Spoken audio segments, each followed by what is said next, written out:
হযরত মুসা আলাইহিস সালামকে আল্লাহ বললেন, ও মুসা, ফিরাউনকে আমি রাজ ক্ষমতা দিলাম, কিন্তু ফিরাউন ক্ষমতা পেয়ে যাবার পরে বড় সীমানা লঙ্ঘন করে দিয়েছে। ও আমি আর বিরোধিতার করতে লেগেছে, গরিবগুলোকে জুলুম করতে লেগেছে, মানুষগুলোকে হত্যা করতে লেগেছে, এমনকি নিজেকে খোদা পর্যন্ত দাবি করে দিয়েছে। ও হযরত মুসা, আপনি যান, ওকে যে সঠিক মেসেজটা দেন, ওকে গিয়ে সঠিক মেসেজটা দেন। ইসলামের সিস্টেম হলো, কেউ যদি ভুল করে তাকে একবার শিখাও, দুবার শিখাও, তিনবার বলো যে তুমি ভুল করছো। যদি না শুনে চতুর্থবার তার জন্য মোকাবেলার জন্য তৈরি হও। শুনছেন তো? আমার দেশের কেন্দ্র সরকারও যদি ভুল করে একবার বুঝাবো, দুবার বুঝাবো, তিনবার বুঝাবো, চতুর্থবার নয়। নিজের অধিকারের জন্য সংগ্রাম করতে হবে। শুনছেন তো নাকি? হযরত মুসা আলাইহিস সালাম আল্লাহ রাব্বুল আলামিন যখন হুকুম করে দিলেন, তিনি দেখতে লেগেছেন ফিরাউনের কাছে রাজ ক্ষমতা রয়েছে, ফিরাউনের কাছে অর্থ পাওয়ার আছে, ফিরাউনের কাছে ম্যান পাওয়ার আছে, ফিরাউনের কাছে রাজ ক্ষমতা আছে, ফিরাউনের কাছে অস্ত্র পাওয়ার আছে। আমি মুসা, আমার ভাই হারুন ছাড়া আমার পাশে কেউ নেই। এই জায়গাতে ফিরাউনের মোকাবেলা আমি মুসা কেমন করে যাব? তাই মুসা আলাইহিস সালাম আল্লাহ পাকের কাছে কি দোয়া চেয়েছিলেন শুনে, ও রব্বি আল্লাহ, আপনি আমার সিনাতে সিনার পাওয়ার দিয়ে ভরিয়ে দেন। এ থেকে কি বুঝলেন? যে যে কোনো জালিমের মোকাবেলা করতে গেলে কোন পাওয়ার লাগবে? জোরে বলুন। অত্যাচারী যত বড় শক্তিশালী হোক, কামিয়াবি হতে গেলে কোন পাওয়ার লাগবে? সিনার পাওয়ার। আল্লাহর কাছে বলে, আল্লাহ আপনি আমায় সিনাতে পাওয়ার দেন, আমার পিছনে লোক দেন, অস্ত্র দেন, এসব নয়, সিনাই পাওয়ার দেন। হযরত মুসা আলাইহিস সালাম চলে গেলেন, ফিরাউনের কাছে গিয়ে দাওয়াত দিচ্ছে, ন্যায়ের মেসেজ দিচ্ছে। ফিরাউন রেগে লাল, মুসা নবীকে অনেক ক্ষতি করার চেষ্টা করছে, কোনো দিক দিয়ে পারেনি। বলুন সুবহানাল্লাহ। আমি সংক্ষেপ করে বলছি। এমন সময় ফিরাউন ঠিক করলো মুসা নবীকে জাদুকর দিয়ে ধ্বংস করে দেবো, ক্ষতি করব জাদুকর দিয়ে। আর জাদুর সাহারা যারা নেয় তারা জালিম হয়। তারা কি হয়? জালিম হয়। তো ফিরাউন ৭০,০০০ জাদুকরকে দাওয়াত দিয়েছে, রাজ দরবারে খাওয়া দাওয়া হয়েছে, মুসা নবীর মোকাবেলায় লাগবে ৭০,০০০ জাদুকর। ৭০,০০০ জাদুকর একটা করে রশি নিয়ে এসেছিল, দড়ি ছেড়ে দিয়েছে, সব সাপ হয়ে গেছে। মুসা নবীর হাতে লাঠি ছিল। আল্লাহ বলল, মুসা তোমার আশা লাঠিটা ছেড়ে দাও। মুসা নবী যেই ছাড়লেন, বিশাল বড় একটা অজগর সাপ হয়ে গেল। জোরে বলুন সুবহানাল্লাহ। এই না জওয়ান তরুণেরা, মুসা নবীর হাতের লাঠিটা যে অজগর সাপ হলো, ওই সাপ একটা একটা করে জাদুঘরের সাপগুলোকে খেতে লেগেছে। কিন্তু এখানে একটা মজার বিষয় আপনাদেরকে জানিয়ে দিই, জাদুঘররা ৭০,০০০ রশি ছেড়েছে, ৭০,০০০ সাপ হয়ে গেছে। মুসা আলাইহিস সালাম লাঠি ছেড়েছে, ওই লাঠিটা সাপ হয়ে গেছে। কিন্তু অবাক করা বিষয় হলো, মুসা নবী যখন এই লাঠিটা ছেড়েছে, মুসা নবীর লাঠি যখন সাপ হয়ে গেছে, ৭০,০০০ জাদুকর উঠে এসে যাদেরকে ফিরাউন দাওয়াত দিয়েছিল, ফিরাউন যাদেরকে আপ্যায়ন করেছে, খাইয়েছে, ওই ফিরাউনের ভয় ছেড়ে দিয়ে, ফিরাউনের অস্ত্রের ভয় ছেড়ে দিয়ে, ফিরাউনের সৈন্যের ভয় ছেড়ে দিয়ে ওই ৭০,০০০ জাদুকর মুসা নবীর হাতে হেঁটে ঈমানের কলেমা পড়ে মুসলমান হয়ে যায়। এই যুবকেরা, তরুণেরা, আমার আব্বা জানেরা, কারণটা কি? এ নওজওয়ানেরা, দুনিয়ার রং তামাশায় তোমরা আল্লাহ ও রাসূলকে ভুলে গেলে, এটা তোমার আমার জন্য ধ্বংসের কারণ হবে। যারা আল্লাহ ও রাসূলকে চিনেছে, পৃথিবীর তাবৎ শক্তি মিটে গেছে, তাদেরকে মিটাতে পারেনি। হযরতে মুসা আলাইহিস সালাম সাথে করে ভাই হারুনকে নিয়ে গেল ৭০,০০০ জাদুকর জাতিকে, সৈন্য সামন্ত জাতিকে, ক্ষমতা পৃথিবীর জাতিকে, সেই ফেরাউনের দরবারে ৭০,০০০ জাদুকর মুসা নবীর লাঠি ছাড়ার পরে ওই সাপ হয়ে যাবার পর সঙ্গে সঙ্গে এসে ইমানের কালেমা পড়ে মুসলমানটা কেন হয়ে গেল? জাদুকররাও তো রশি ছেড়েছে, সাপ হয়েছে, তাহলে কেন কলেমা পড়লো? শুনে রেখে দাও, জাদু কাকে বলে, মুজিজা কাকে বলে?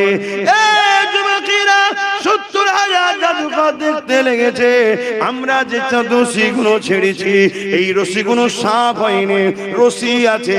জনগণ সাপ দেখছে, আমরা যে রশিগুলো ছেড়েছি ওই দড়িগুলো রশিগুলো রশি আছে, সাপ হয়নি। জনগণের চোখে ধোঁকা দেওয়া হয়েছে, জনগণ দেখছে গুলো সাপ, কিন্তু জাদুঘর গুলো দেখতে লেগেছে মুসা নবী যে লাঠিটা ছেড়েছে ওটা সত্যিকারের আর লাঠি নাই, মুসা নবীর মুজিজায় আল্লাহ পাক তাকে সত্যিকারেরই সাপ বানিয়েছে। আরো জোরে বলুন সুবহান। আমাদের যুবকরা বাজারে বসে বসে চমৎকার দেখে, ভিড় করে না? হ্যাঁ, কাগজ এখান দিয়ে খাচ্ছে, অন্য জায়গা দিয়ে বার করছে, দেখাচ্ছে। এগুলো জাদু, চোখে ধোকা, মিথ্যা এগুলো। আর তোমার আমার নবী রাসূলুল্লাহ কি করেছে সেগুলো শুনবে না? সেগুনের বেলায় তোমাদের পাওয়া যায় না, তোমরা বলছো আমরা মুসলমান। আর এরকম ২ নম্বর মুসলমানকে মারার জন্যই তো আল্লাহ কোরআনে হুকুম দিয়েছে, আমি জালিমকে সরকার বানাবো, হুকুমত বানাবো, বসাবো। এখানে উলামারা রয়েছে অনেক, আল্লাহ কোরআনে গাওয়া দিচ্ছে। আমি হাফেজ নাই বলে সবসময় আয়াত আমার স্মরণ থাকে না, আর আমি শুধু ওয়াজ করি না বাপ, হাজার মাথায় বোঝা তুলে নিয়েছি। কথা বুঝে আসছে? হাজার বোঝা মাথায়, সব আর ধরে রাখতে পারছি না। কথা বুঝলেন?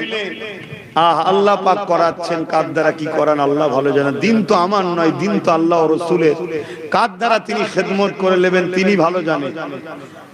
কিন্তু মনে রাখবেন, দিন কখনো মিটাবার কোনো মা এমন সন্তান পয়দা করতে পারেন আর পারবে না।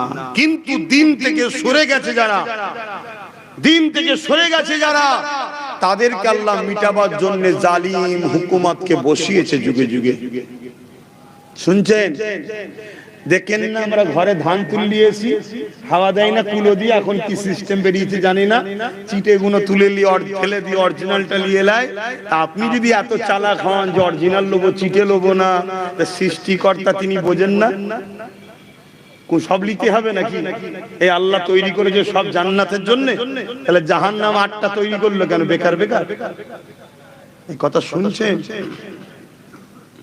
তাহলে মুসা নবী আলাইহিস সালামের সময় তো জুলুম হয়েছে, আর যুগে যুগে জাদুকরদের সাহারা জালিমরা নিয়েছে। কিন্তু মুসা নবীর সিনা শক্তির কাছে ফেরাউন জিতেছিল না হেরেছিল? একটু আওয়াজ দিয়ে বলবেন।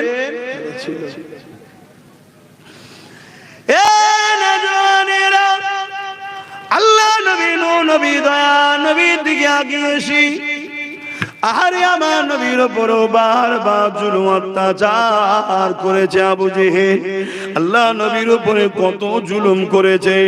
এ নবীর উম্মতের, আজকে আমরা দাড়ি টুপি মসজিদ মাদ্রাসা সহজে পেয়ে গেলাম, তাই ইসলামের উপরে আমাদের গুরুত্ব নাই, এই মসজিদ গুলোর উপরে আমাদের গুরুত্ব নাই। মসজিদ গুলো যুবকরা যাও না বলি তো আজকে মসজিদ গুলোর উপরে জুলুম অত্যাচার হতে লেগেছে। যদি মুসলমান তোমরা মসজিদে যেতে যুবকরা, তাহলে শয়তান কখনো মসজিদের বিরোধী করার সাহস পেত না। এ যুবকেরা, তরুণেরা, আল্লাহ নবী, নবী দয়া নবী যখন দুনিয়া জমিনে আসলে ইনসাফের কথা বলতে লাগলে, ইনসানিয়তের কথা বলতে লাগলে, মানবতার কথা বলতে লাগলে, গরিবের কথা বলতে লাগলে।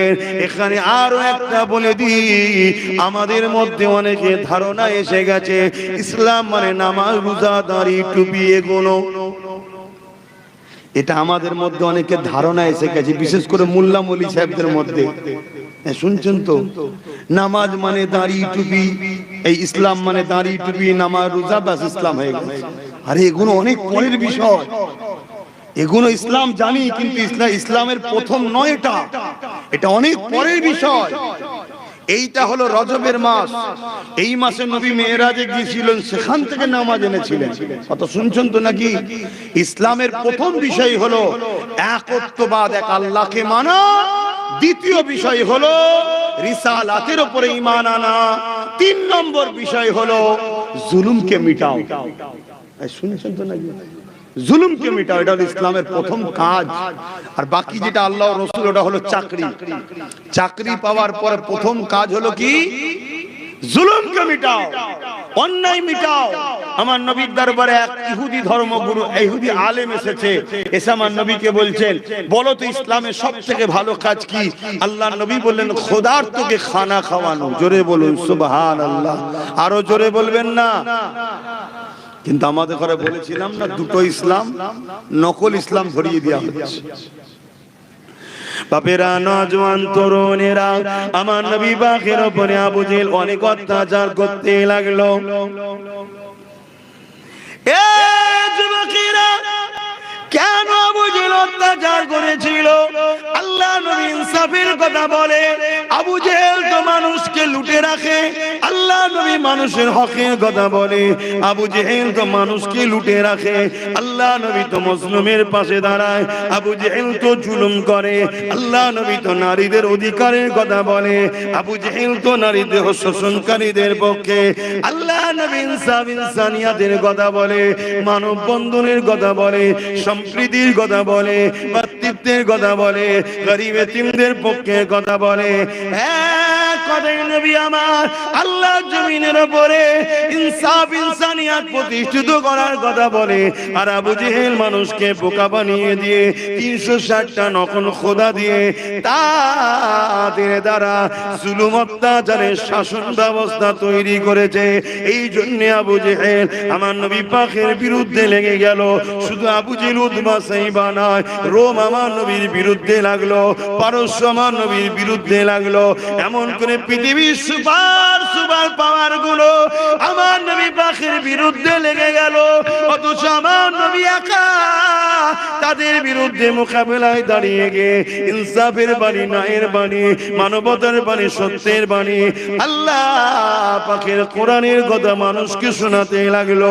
এ যুবকেরা, তরুণীরা, বাপেরা, আমার নবী পাককে রুখতে আবু জেহেল পারছে না। আমার নবী পাককে নানান দিক দিয়ে কষ্ট দেয়। আমার নবী যখন আল্লাহকে সিজদা করে, আবু জেহেল আমার নবীর পিঠে পচা দুম্বা উটের ভুঁড়ি পর্যন্ত চাপিয়ে দেয়। আমার নবী পাককে মারার জন্য আবু জেহেল কুয়া পর্যন্ত খুঁড়েছে। আমার নবী পাককে এমন করে সোশ্যাল বয়কট করে দিয়েছে। এ যুবকেরা, তরুণেরা, এ নবী পাকের প্রেমিকেরা, কোন দিক দিয়ে আবু জেহেল রুখতে পারেনি।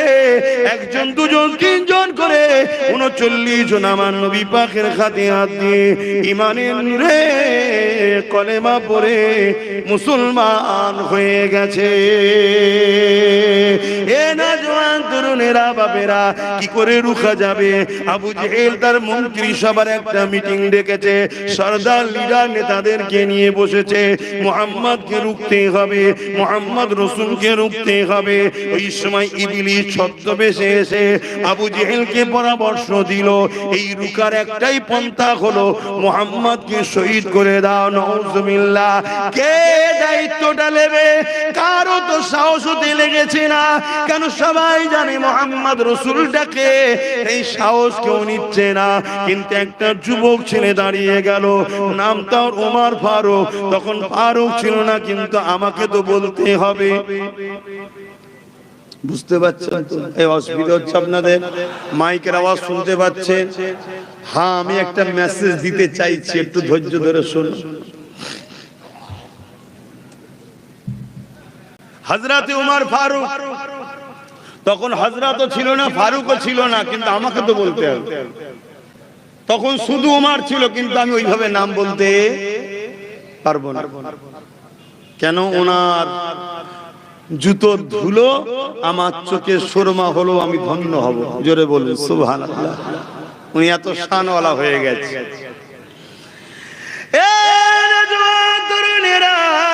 হযরত ওমর ফারুক দাঁড়িয়ে গেল। তখন আল্লাহ নবী সম্বন্ধে আবু জেহেল ওমর ফারুককে ভুল বুঝিয়ে রেখেছিল। আজও যেমন আমার দেশের একটা বড় অংশকে তোমার আমার চোখের পিছনে ভুল বোঝানো হয়েছে, এখন তো প্রকাশ্য মিডিয়ায় বোঝানো হচ্ছে। এটা আজকে নতুন নয় গো, শয়ে শয়ে বছর ধরে প্ল্যান চলে আসছে। আমি অনেক আগে বলেছি, সাপ দেখলে যেমন তোমরা মারো, তোমাদের পিছনে একটা শ্রেণীর ব্রেনকে ওয়াশ করা হচ্ছে। মুসলমান দেখলেই তারা মারবে, তাদেরকে ছোটবেলা থেকে ট্রেনিং দেওয়া হচ্ছে, তাদের স্কুলগুলোতে প্রশিক্ষণ দেওয়া হয়, তাদের স্কুলগুলোকে বিদ্বেষ করা তৈরি করা হয়। এইভাবে পুরো ভারত জুড়ে চলছে। তা থেকে আমার বাংলাও নিরাপদ নয়। আমার বাংলার কিছু কম বেশি ১,৫০০ জায়গা তৈরি হয়ে গেছে, যেখানে মুসলমানের বিরুদ্ধে প্রশিক্ষণ দেওয়া হচ্ছে। ছোট ছোট বাচ্চাগুলোকে বোঝানো হচ্ছে মুসলমান মানে আতঙ্কবাদী, মুসলমান মানে দেশদ্রোহী, দাড়ি টুপি মানে জঙ্গি, ওদেরকে মেরে দিলে পাপ হবে না পুণ্য হবে, ওরা আমাদের ধর্মের দুশমন, ওদেরকে মেরে দেওয়া দরকার। মাদ্রাসাগুলোতে জঙ্গি তৈরি হয়, মোল্লা মুলি সাহেব মানে ISIS এর সঙ্গে হাত আছে, ওদেরকে ধরে ধরে নিয়ে চলে আসো। 10 বছর 15 বছর লাইফটাকে বরবাদ করে দিবার পর তারপরে তাদেরকে ছেড়ে দাও। এই নাটক চলতে লেগেছে। কিন্তু যুবকেরা শুনে রেখে দাও, এই কথা আজ থেকে 5-6 বছর আগে ধরে আমি প্রচার করছি। কিন্তু তখনকার সময় বহুত উলামারা আমার বিরুদ্ধে কথা বলেছিল, বহুত বুদ্ধিজীবীরা আমার মা বাপ তুলে গাল দিয়েছিল।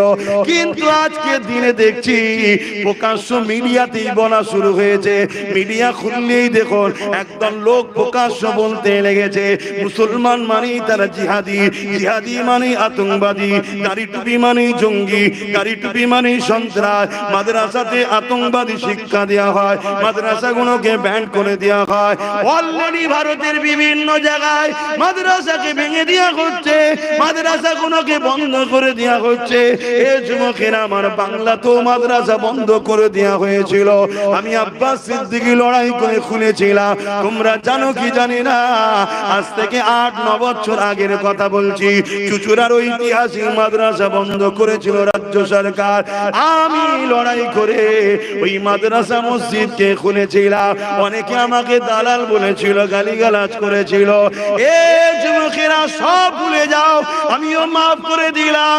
আসো ঐক্যবদ্ধ হও, উলামারা জবান খোলো, আলেমরা মুখ খোলো, ইমামরা কথা বলো, সবাই মিলে বলো। একা আব্বাস সিদ্দিকী বললে হবে না, 1 লক্ষ মুখ দরকার, কথা বলতে হবে। 1 লক্ষ যদি কথা বলা শুরু করো, এই সমাজের যুবকরা তখন উঠে দাঁড়াবে। না হয় আমার মতো হালকা বয়সের একজন মুখ খুলবো, সবাই চুপ থাকবে। এই সাধারণ যুবকগুলো ভাববে আব্বাস ভুল করছে। কি গো, ভাববে না? ভাববে না? কথা বলো উলামারা, এখনো পানি বেশি দূর গড়াইনি, ধরে লাও তাড়াতাড়ি, ধরে লাও। ভয় লাগছে? ভয়? আসো আমার সঙ্গে কথা বলো, তোমার সাথে আমিও কিছু কথা বলবো। আশা করছি তোমার ভয় কেটে যাবে। চিন্তা করছো কেন? আসো, মুখ খোলো, না এই যুব সমাজ ধ্বংস হয়ে যাবে, ইসলামের উপরে আঘাত আসবে। আল্লাহ তোমাকে আমাকে ছাড়বে না। হ্যাঁ, ছাড়বে না।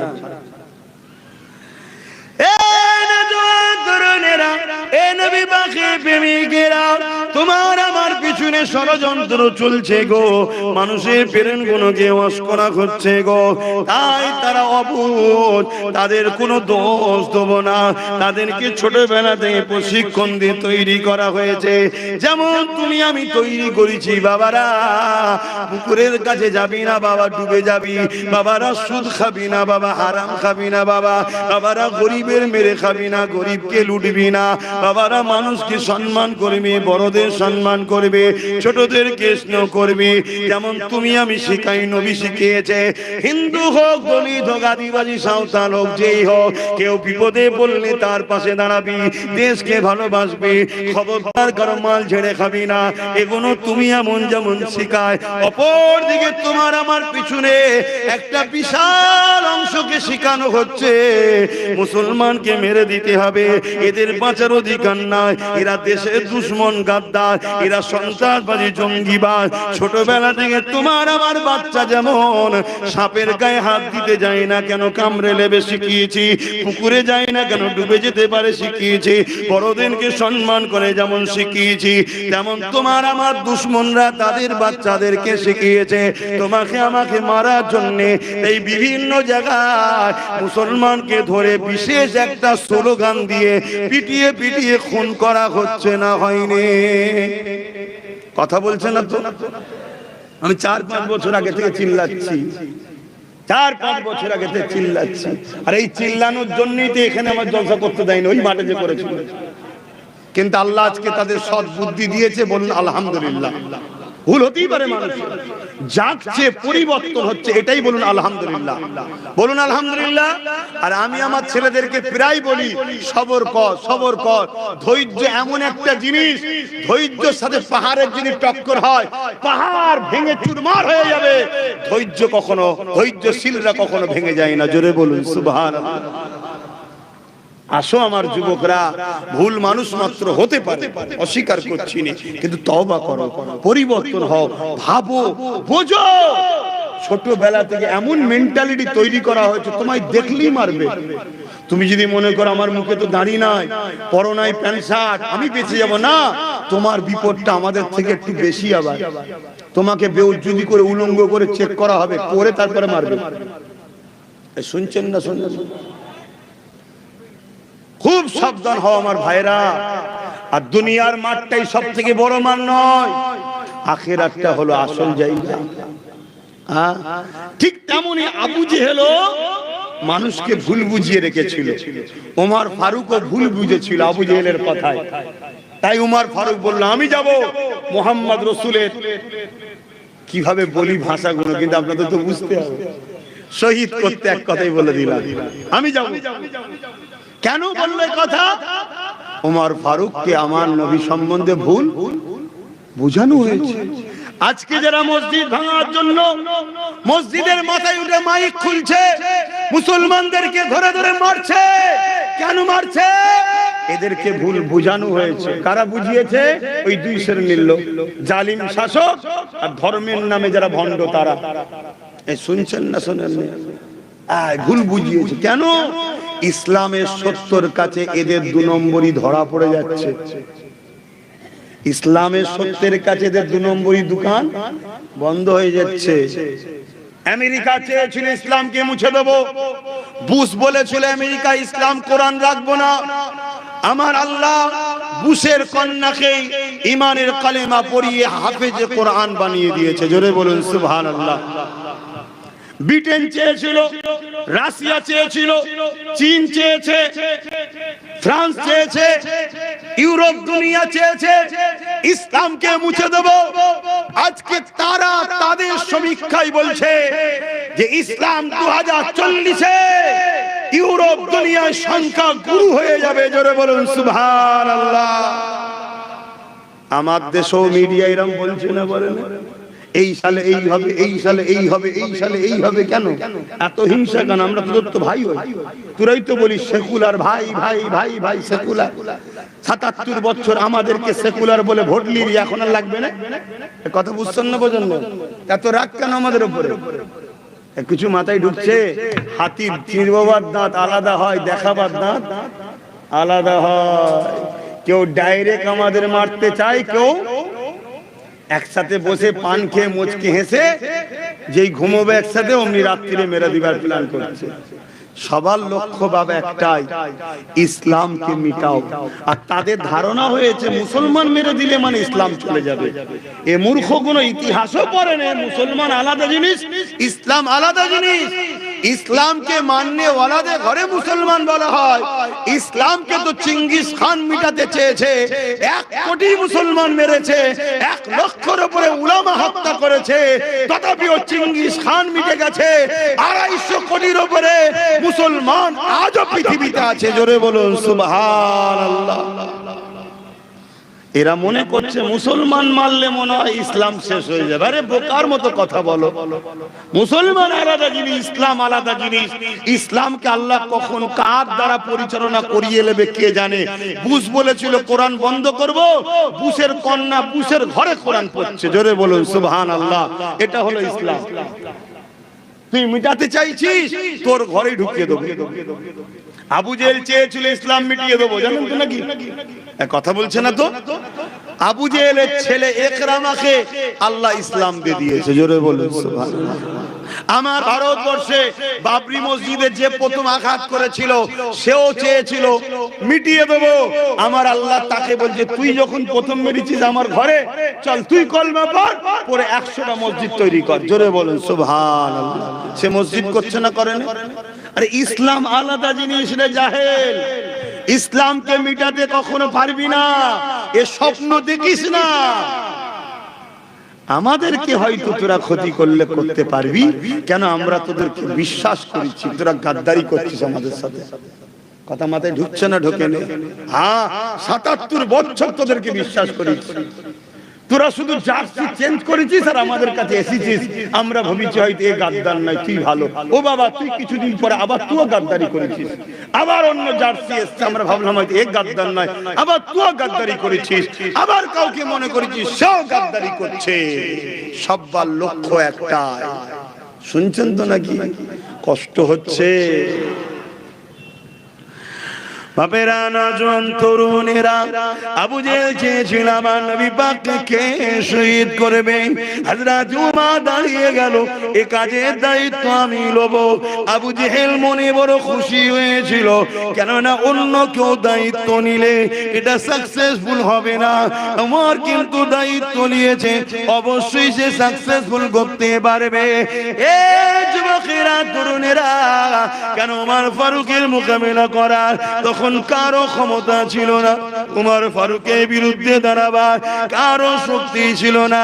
এত বড় তিনি ক্ষমতাবান ছিলেন।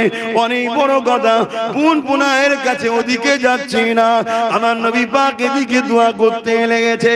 ও রাব্বি আল্লাহ, উমর না আবু জেহেল দুজনের মধ্যে একজনকে আপনি হিদায়াত করে দিন আল্লাহ। আমার নবী পাকের হাতে দোয়া আল্লাহ পাক কবুল করে নিলে। আমার আল্লাহ জানিয়ে দিল, আবু জেহেল বড় বিয়াদব, ওর কপালে হবে না। খাত্তাবের বেটা উমরকে আমি কবুল করলাম। আর এদিকে উমর অস্ত্র নিয়ে বেরিয়েছে, অনেক উট খোরা সোনা দানা নেবে বলে আমার নবী পাককে শহীদ করবার জন্য। কিন্তু আমার যখন বেরোই বলেছিল, এ আবু জেহেল 39 জন কলেমা পড়েছে, 40 আর হতে দেব না। ফেরেশতারা আলোচনা করতে লেগেছে, কি হবে কি হবে। উমর তো বলেছে 40 আর হতে দেব না, মুহাম্মদ রাসূলকে শহীদ করে দেব। আমার আল্লাহ আজ দিয়ে জানিয়ে দিল, হে আমার ফেরেশতারা চিন্তা করো না, আমি আল্লাহ উমর বলছে 40 হতে দেব না, আমি আল্লাহ উমরকেই 40 বানাবো। আরো জোরে বলুন সুবহান। আমার তো মাথায় ঢুকছে না। শিষ্যরা আজমির শরীফের নামে কেস করেছে, আর গুরু আজমির শরীফে চাদর পাঠাচ্ছে। বুঝতে পারছেন না? পাচ্ছেন? শিষ্যরা গরিবে নওয়াজের মাজারের বিরুদ্ধে কেস করেছে, জানেন তো নাকি?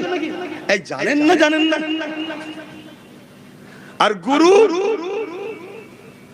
চাদর পাঠাচ্ছে কেন? গুরু জানে হিন্দুস্তানে টিকে থাকতে গেলে সুলতান হিন্দের কদমে মাথা রাখতে হবে। শুনছেন তো নাকি? না হয় গোড়া সমেত তুলে ফেলে দেবে। আরে কথা বলছো না তো, কাঁধে নিয়ে বললাম, বলেন একটু সাবধান। হ্যাঁ, আমি আব্বাস সিদ্দিকী দুনিয়ার কোন পাওয়ারের জোরে কথা বলি না। অনেকে ভাবতে পারে যে আপনি কি বলছেন, আমি যে হ্যাঁ এটাই বলছি। আরে দুনিয়ার কোন পাওয়ার নিয়ে আমি কথা বলি না, আমি কথা বলি রহমানের পাওয়ার নিয়ে। জোরে বলুন সুবহানাল্লাহ।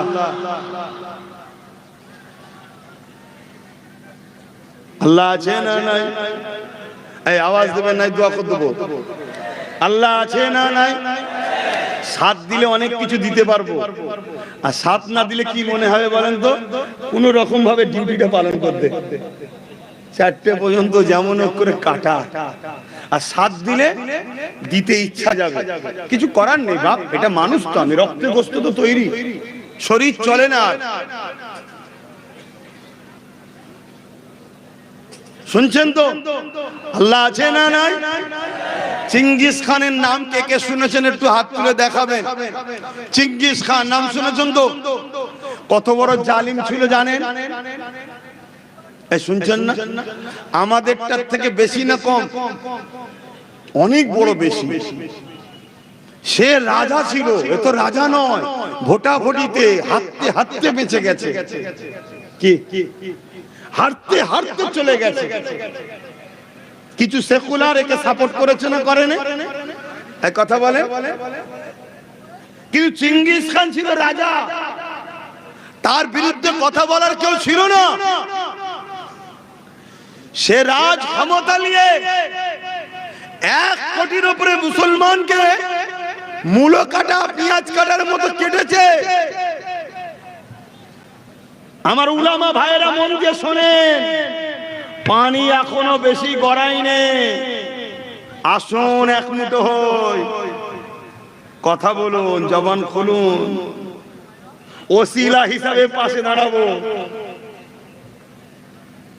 আর যদি মনে হয় যে না ওদিকে যাব না, যেমন ভাড়াটিয়া খেলছি খেলবো, মসজিদের মধ্যে ঢুকিয়ে তোমায় পুরানো হবে, মিলিয়ে রেখে দিও আমার কথা। যদি না হয়, বেশি নয় 2-3 বছর যদি বেঁচে থাকি, তোমাকে আমি দেখিয়ে দেবো প্রমাণ, মসজিদে ঢুকে ইমামকে পুরানো হবে। যদি আমার কথা না শোনো তোমরা, ভাড়া খেলা সব মিটে যাবে। আমি কি বলছি বুঝতে পারছো না? এখনো সময় আছে। আমি কারো বিরোধী করতে বলছি না, আর কাউকে বিনা বাধাতে বিশ্বাস করতেও বলছি না। ষাঁড়ের প্রয়োজন আছে না? না, জমি চাষ করতে লাগবে তো নাকি? কিন্তু ষাঁড় রাখো, কিন্তু তার মাথায় গলায় দড়িটা ভালতারে বেঁধে রাখো। দুধ খাওয়ার দরকার আছে না নাই? কিন্তু খাবার আগে একটু গরুর পাটা ভালতারে বাঁধতে হয়। পা ছাড়া দুধ দুইতে যেমনি মারবে, বুকের খাঁচা ভেঙে যাবে। আমার বক্তব্য এই জায়গাটায়। তোমার পছন্দ তো রাখো, আমি বিরোধী করছি না, রাখো, কিন্তু আমার কথাটা একটু শোনো, একটু বেঁধে রাখো, একটু বেঁধে রাখো। নাই গতকালকে যে সেকুলার ছিল পূর্ব মেদিনীপুরে, আজকে সে লাভ মেরে কেমন কমনাল ভূত হয়েছে দেখেছেন তো? এই কথা মাথায় ঢুকছে না? সব সময়ের অপেক্ষা, ঝাঁপ মারবে, ঝুপঝাপ ঝুপঝাপ করে দেখবে, তখন দিশে হারা হয়ে যাবে। সময় থাকতে থাকতে সব লাঠি ছেড়ুনি, কিছু লাঠি হাতে রাখো, হতে পারে ডিফেন্সের কাজে লাগবে। এই মাথায় ঢুকছে না? ঢোকে নে। হযরত ওমর ফারুক রওনা দিল। এ যুবকেরা, তরুণেরা, বাবেরা, হযরত ওমর আমার রাসূলুল্লাহ করে হুজরা দরজা কোণায় যখন গিয়ে আঘাতটা দিল, ওই সময় ভেতর থেকে আওয়াজ দিল কে? ওই সময় ভেতর থেকে যখন আওয়াজটা দিল কে? ওমর ফারুক বাইরে থেকে বলতে লেগেছে, আমি খাত্তাবের বেটা ওমর। সাহাবা হুজুরা নামটা শুনে বড় পেরেশান হতে লাগলো। এ যুবকেরা, কি হবে, কি হবে, কি হবে, কি কিন্তু আমার আল্লাহ উমর ফারুককে নবীর কদমের কাছে নিয়ে গিয়ে ইমানের নূরে কলেমা পড়িয়ে নবীর গোলাম বানিয়ে দিলে।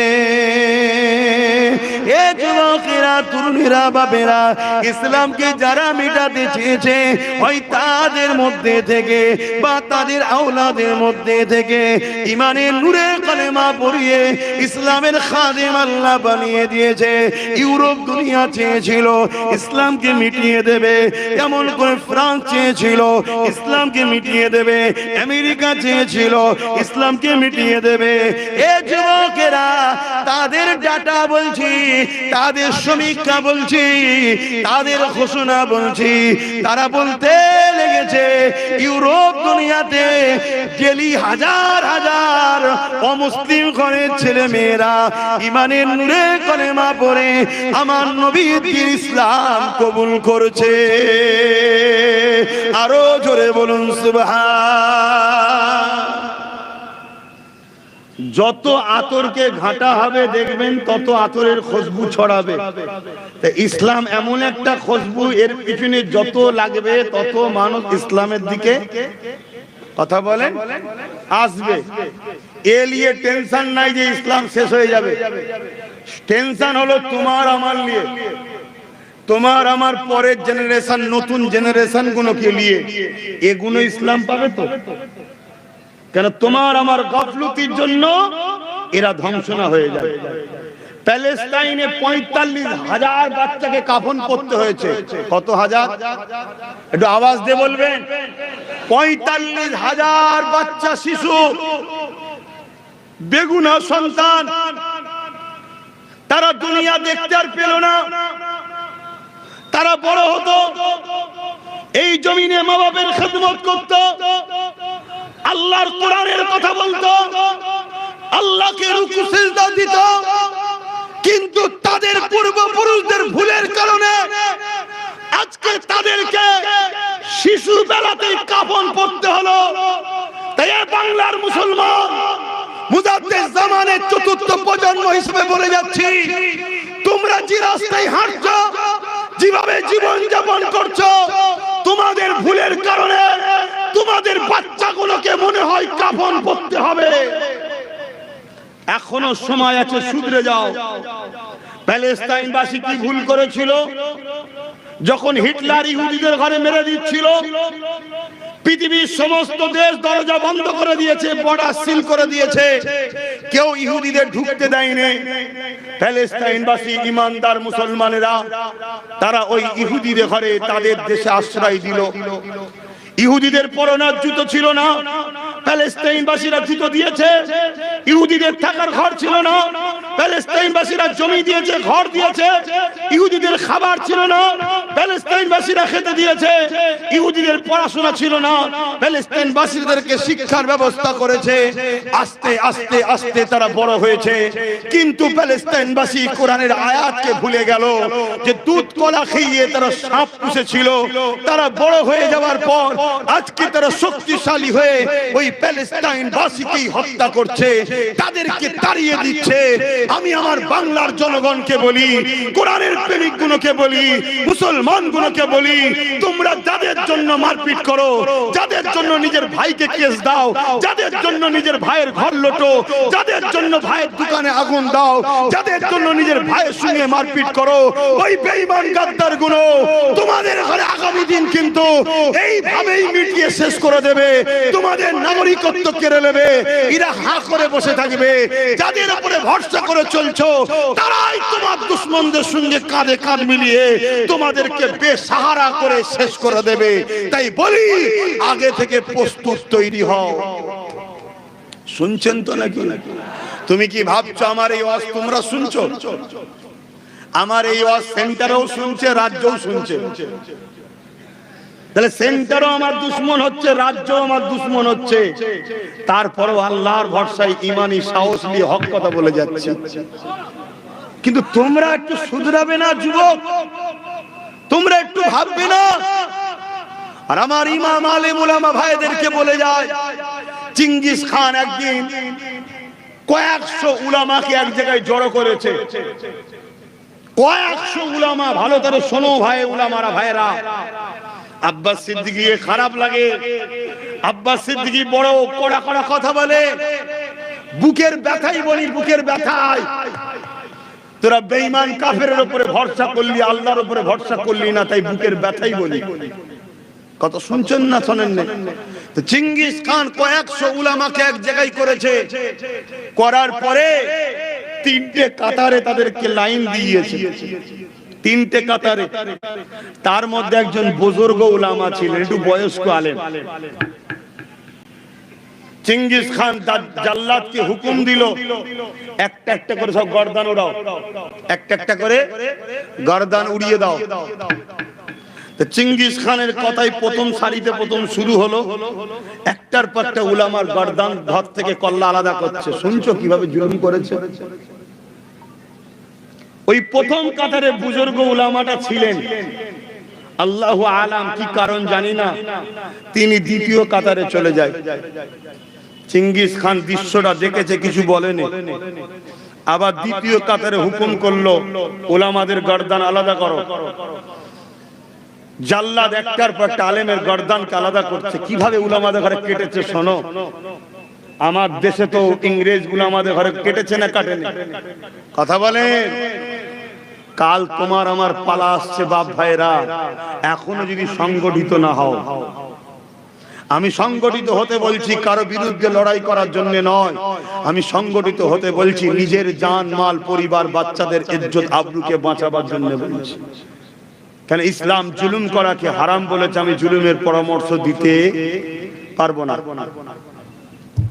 ভাইরা আমার,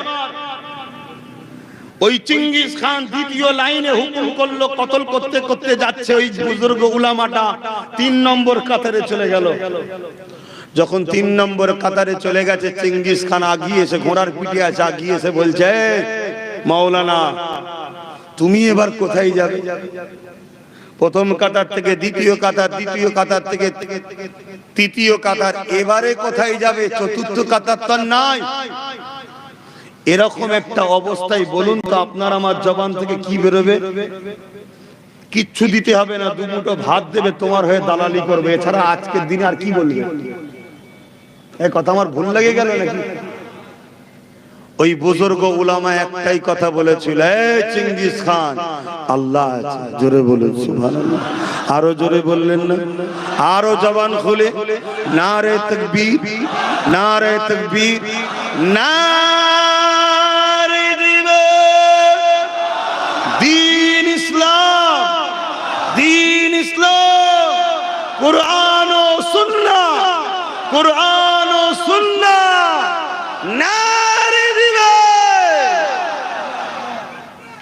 বলল আল্লাহ। চিঙ্গিস খান রেগে লাল হয়ে গেছে। সেই রকম সময় কেউ বলছে আল্লাহ আছে। যেমন আমি কিছুদিন আগে একটা ভিডিও দেখলাম, আমার ভারতবর্ষে ছোট ছোট বাচ্চাদের ঘরে ধরে জুতের বাড়ি মারছে, আর বাচ্চাগুলো মার খেয়ে বলছে আল্লাহ, তখন আরো মারছে। এর জন্য দোষী আমার কম, যে মারছে তার থেকে বেশি দোষী আমার কম। শুনছেন না শোনেন? হ্যাঁ, আমার এদের জজ আছে, আমাদের এই আমাদের জজ আছে, আমাদের উকিল আছে, আমাদের ডিএম আছে, বিডিও আছে, এই কটা আছে? আমি কি বলছি বুঝতে পারছেন না? ইসলামের অনুসারীদের কথা বলছি। বলো কি আছে? এই পুলিশ সুপার, আইপিএস অফিসার, বলো বলো। নেই। বুকে হাত দিয়ে বলো আছে। কি করেছে আমাদের ঘরে বুঝতে পেরেছো? কোথায় নিয়ে গেছে বুঝতে পেরেছো? এতই যখন মুসলিম দরদি,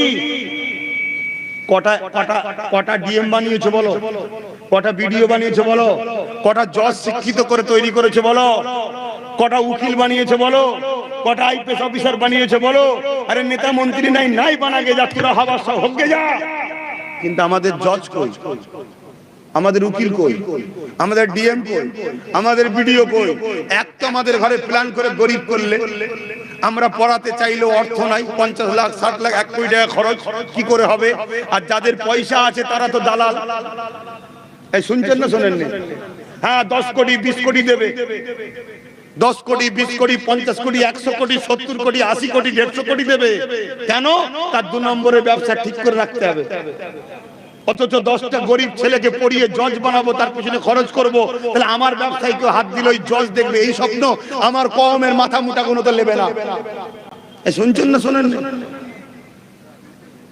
কথা কি কষ্ট দিচ্ছে কারো? আমার কম, এখনো সময় আছে, এখনো সূর্য রয়েছে, ডোবে নেই। আমি কি বুঝাচ্ছি বুঝছো? এখনো রং রোড ছেড়ে মূল রাস্তায় আছে, মেন রোড ধরো, এখনো টাইম আছে।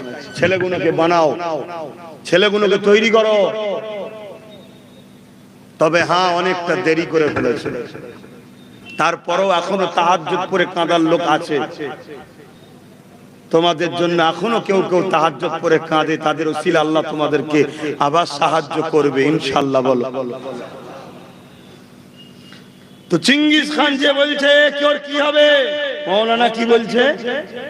আল্লাহ আছে। যেই বলেছে চিঙ্গিস খান রেগে গিয়ে বলছে ওর গর্দানটা দে ওরা।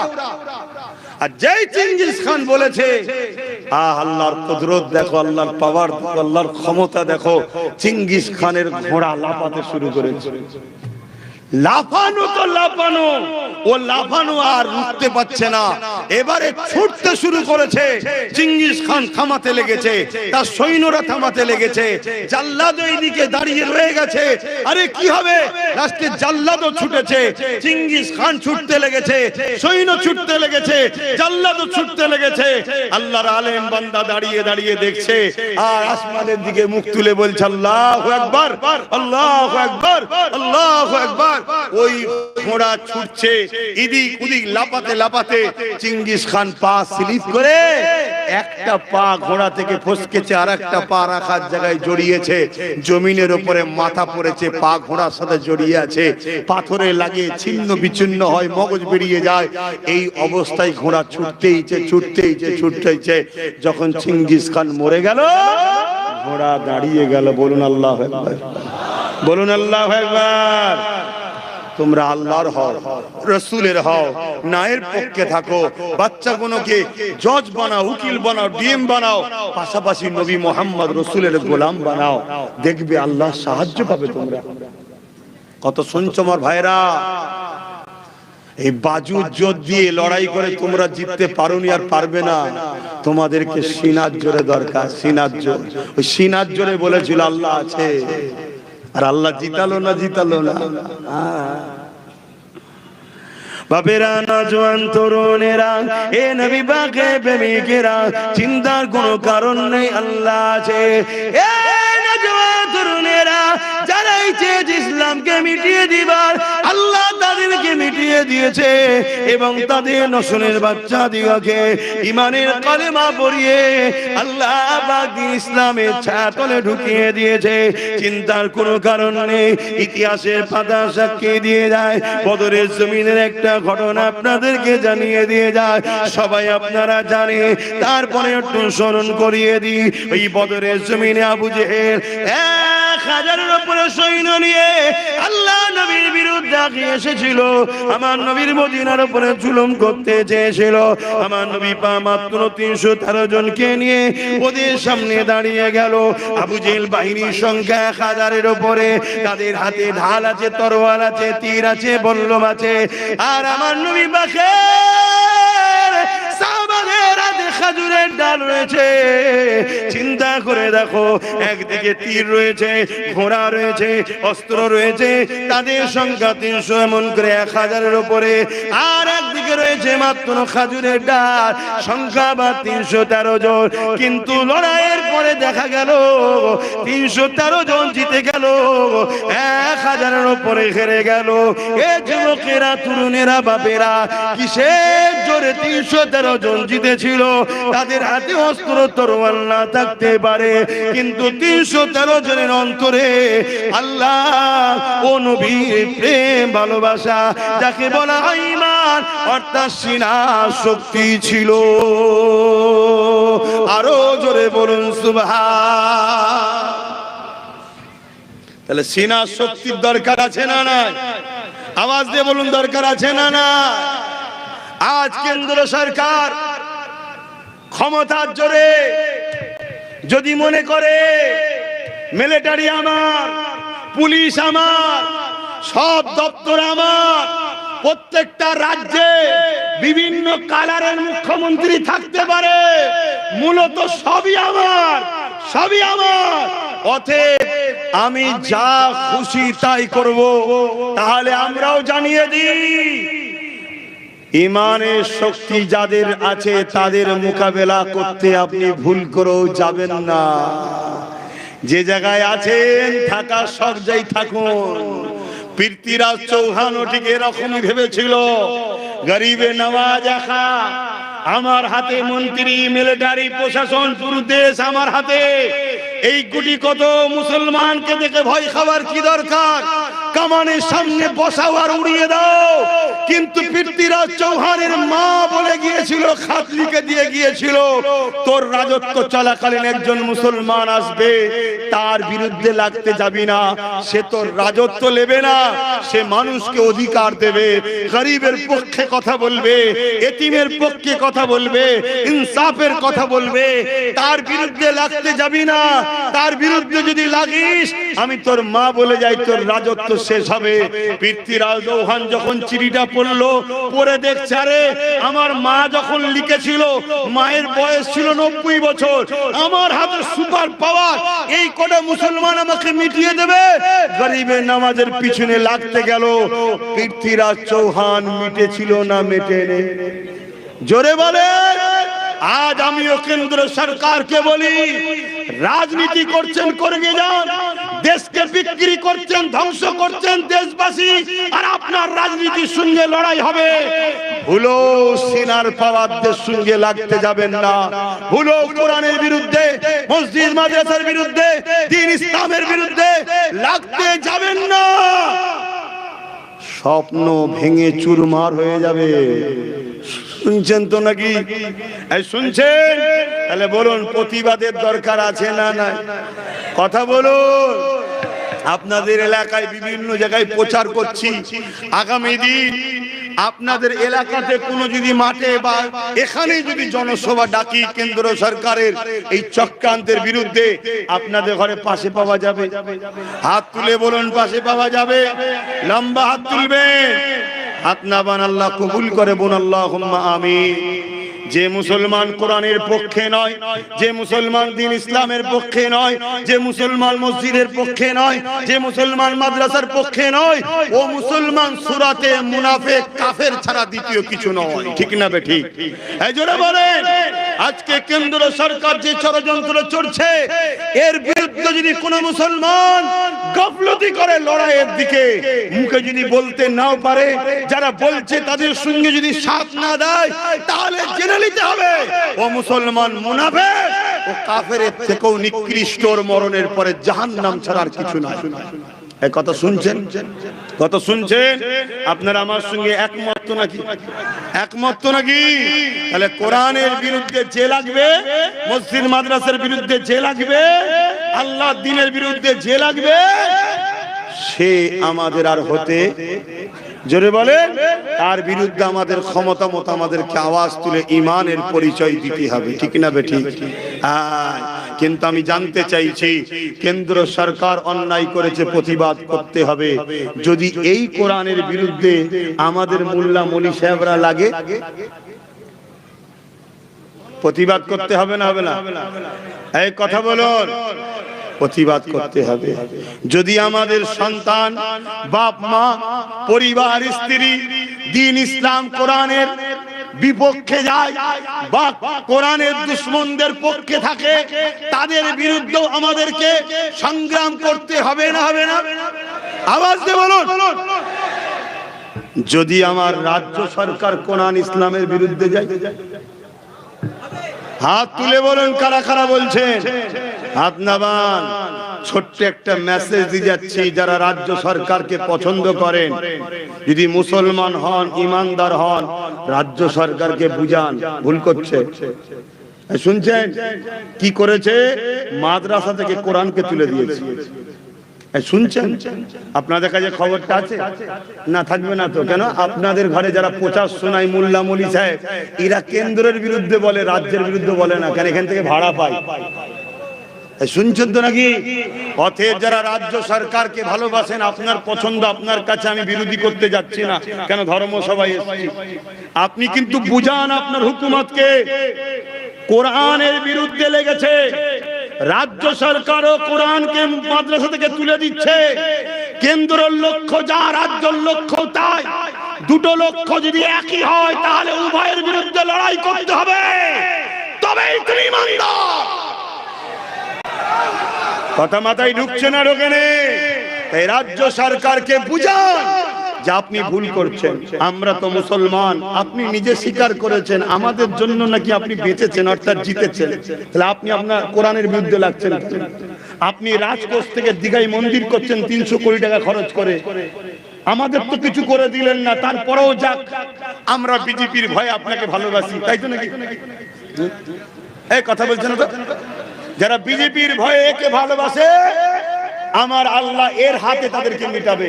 কোরআনের কথা এটা। শুনছেন না শোনেন না? ভালো যদি কাউকে বাঁচতে হয় আল্লাহর জন্য বাঁচবো, দুশমনি যদি কারো সঙ্গে করতে হয় আল্লাহর জন্য করব। এটা হবে ইমানদারের পরিচয়। বেঈমানের কথা আলাদা, মুনাফিকের কথা আলাদা, ইমানদারের বৈশিষ্ট্য এটা হবে।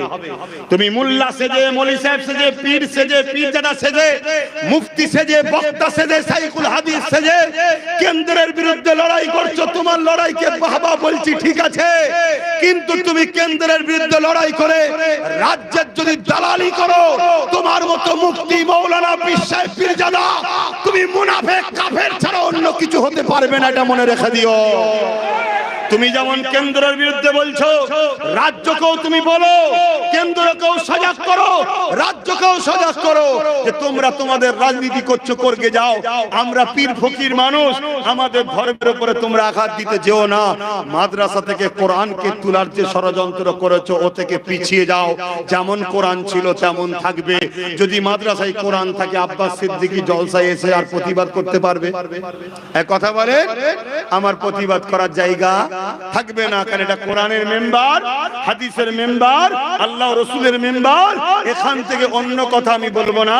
এখানে কথা হবে আল্লাহ রসুল, দ্বীন ইসলাম, কোরআনের পক্ষে, ঠিক না বেটি? কেন্দ্র সরকার যেমন ইসলামের বিরুদ্ধে লেগেছে, তার বিরুদ্ধেও যেমন বললাম রাজ্য সরকার কোরআনের বিরুদ্ধে লেগেছে, তারও বিরুদ্ধে বলা দরকার আছে না? না, তাই রাজ্য সরকারকেও বলি, আর কি বেঁচে থাকা শখ যাচ্ছে না? শুনছেন না শোনেন? আর কি বেঁচে থাকা শখ যাচ্ছে না?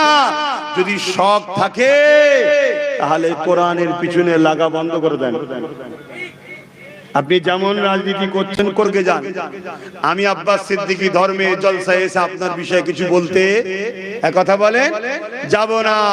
আর আমরাও কিছু চিৎকার দিতেও যাব না। কিন্তু আপনি যদি কোরআনের বিরুদ্ধে বলতে যান, এরপরও যদি মুনাফিক বক্তা, মৌলভী সাহেব, ইমাম সাহেব, মুনাফিক মুসলমান যদি আপনার সাথও দেয়, আমার আল্লাহ আপনাকে মিটিয়ে দেবে। এক কথা হ্যাঁ ঠিক না বেটি? আল্লাহ আপনাকে মিটিয়ে দেবে। অতএব যেমন করছেন করকে যান, কোরআনের বিরুদ্ধে লাগবেন না।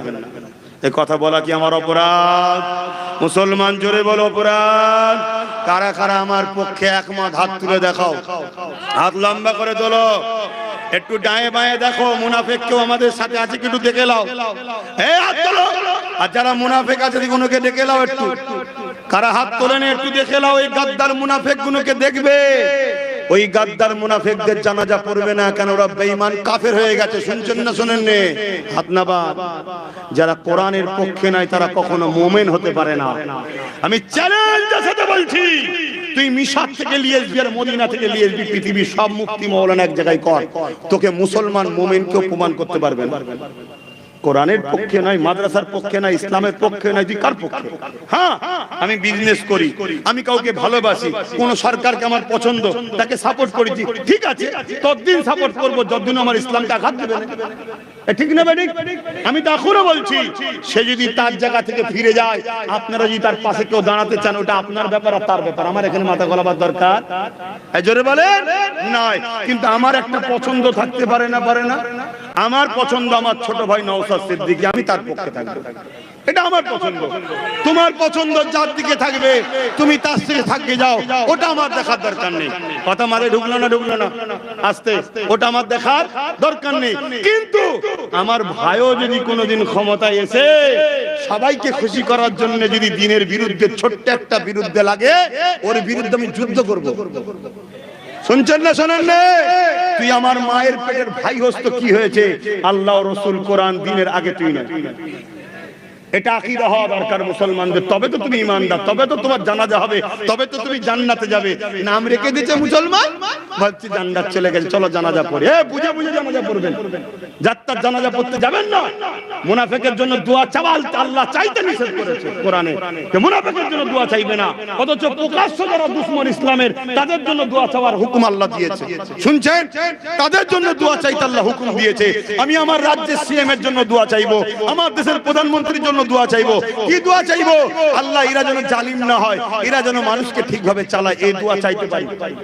কিন্তু যে মুনাফিক মুসলমান হবে ওর জন্য দোয়া পর্যন্ত চাইতে ইসলাম নিষেধ করেছে। কেন? ওই ইসলামের সবচেয়ে বড় ক্ষতিকারক। কথা শুনছেন না শোনেন না? আমার আলেম উলামা ইমাম ভাইদের বলবো, যদি মনে হয় হুজুর সবই বুঝলাম, মাইনে বন্ধ হয়ে যাবে, আমি বলবো ফিরে চলে আসো, 10,000 করে মাসে মাইনে দেবো। কত? আমি কথা দিচ্ছি, রেকর্ডিং হচ্ছে না, হয়নি। ফিরে চলে আসো, 10,000 করে মাসে মাইনে দেবো। আর তুমি ফিরে চলে আসলে আর কি লাভ হবে? শোনো, তোমরা যদি সব ফিরে চলে আসো, এ কোরআনের পিছনে যে লেগেছে তো কালকেই বলবে আমার ভুল হয়েছিল ভাই, কোরআন থাকবে। কেন? তোমাদের সবাইকে দরকার নাই, এ থাকবে না, এ বেঁচে আছে মুসলমানের জন্য। বাপ শুনছেন না শোনেন না? তাহলে কোরআন ফিরে আসবে না আসবে না? তাহলে বলো, এটা আমাদের জন্য আল্লাহর কাছে নাজাতের একটা ওসিলা হতে পারে না? পারে না? যে আল্লাহ তোমার জন্য একে ছেড়ে দিয়েছিলাম, কিন্তু এই কোরআনকে যখন আবার রেখেছে, আমি আবার এর পক্ষে যাচ্ছি, কেন? বড় জালিমটাকে রুখতে হবে। শুনছেন না শোনেন না? তখন কিন্তু আমি তোমাদেরকে বলি, যেমন তোমরা চলে আসার জন্য 10,000 কি বলে কোরআন থাকবে, অমনি ইমামরা বলবেন না 10,000 না হলে ফিরছি না, দেখবে 10,000 হয়ে যাবে। শুনছেন না শোনেন না?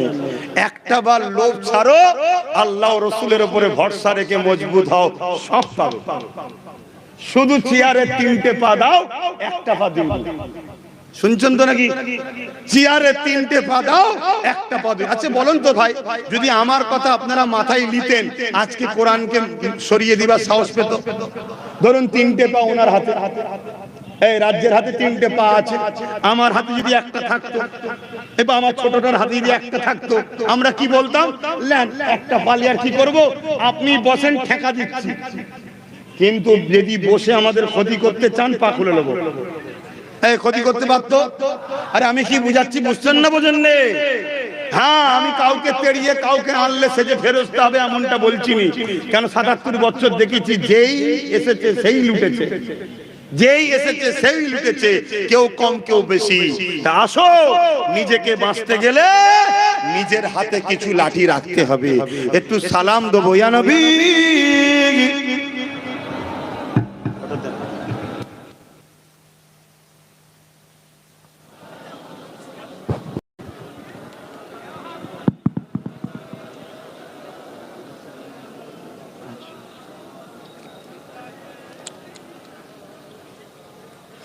আবার কালকে একটা সমালোচনা হতে পারে।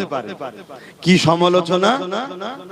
হ্যাঁ, যে বাঁচার কি আর শখ নেই, হুমকি দিচ্ছে। শুনছেন না শোনেন না?